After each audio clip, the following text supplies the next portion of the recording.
আসসালামু আলাইকুম সুপ্রিয় দর্শক, আশা করি আপনারা সবাই ভালো আছেন। বর্তমান সময় কেমন চলছে সোনার বাজার সেই বিষয়ে নজর রাখার ইচ্ছা আমাদের সবার মধ্যে জাগলেও আসলে ঘৃণা চলে আসছে এই মুহূর্তে বাংলাদেশের যে সোনার পরিস্থিতি চলছে বিশেষ করে তার উপরে। কারণ এত পরিমাণে দাম বৃদ্ধি করা হচ্ছে যে সাধারণ মানুষ তো সোনা কেনা দূরে থাক, সোনার দিকে তাকাতেই ভয় পাচ্ছে। কারণ এক ভরি সোনা কিনতে গেলে এখন আপনার 2 লক্ষ টাকার কাছাকাছি খরচ গুনতে হচ্ছে, বিশেষ করে 22 ক্যারেটের ক্ষেত্রে। কারণ মজুরি খরচও কিন্তু সেই ক্ষেত্রে 12-14 হাজার টাকা এক্সট্রা অতিরিক্ত খরচ যায়। টোটাল কিন্তু 1,90,000 একটা 90,000-এর কাছে চলে যায় বর্তমান সময়ে দাম। তো কেমন চলছে এই মুহূর্তে 18 ক্যারেটের সোনার দাম সেই বিষয়ে দেখে নেব। প্রতি গ্রাম সোনা এই মুহূর্তে 12,074 টাকা পড়ছে। প্রতি আনা সোনার দাম 8,798 টাকা এবং প্রতি ভরি সোনার দাম 1,40,782 টাকা। এবার জানিয়ে দিব বাংলাদেশে কেমন চলছে 21 ক্যারেটের বাজার দর। 21 ক্যারেট মূলত বাংলাদেশের দ্বিতীয় সর্বোচ্চ ক্যারেট। এই ক্যারেটের প্রতি গ্রাম সোনার দাম 14,086 টাকা।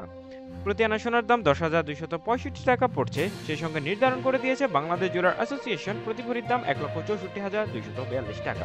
অনেকে হয়তো ভাবছেন 1,64,000 টাকা দিয়ে এখন 1.5 লক্ষ টাকা পার হয়ে গেছে 1,64,000 টাকা। এছাড়া কিন্তু আরও রয়েছে এক্সট্রা খরচ, যেমন কি 12 থেকে 13 হাজার টাকা প্রতি ভরিতে মজুরি খরচই দাঁড়ায়। সেক্ষেত্রে কিন্তু 21 ক্যারেটের সোনার দামই কিন্তু 1,70,000 পার হয়ে যায়। আর 22 ক্যারেটের কথা কি বলবো বলেন। আর এরই মধ্যে যারা কিন্তু সোনা কিনতে চাচ্ছেন তারা সবসময় আমাদের চ্যানেলের উপর নজর রাখবেন, কারণ আমরা প্রত্যেক সময় সোনার দামের সকল আপডেট দিয়ে থাকি। আপনার যদি কোনোভাবে যদি আপনি একটু হলেও উপকার হয়ে থাকেন আমাদের চ্যানেলের মাধ্যমে অবশ্যই সাপোর্ট করতে পারেন। 22 ক্যারেটের আপডেট জেনে নেব এই মুহূর্তে। 22 ক্যারেটের প্রতি গ্রাম সোনার দাম 14,757 টাকা।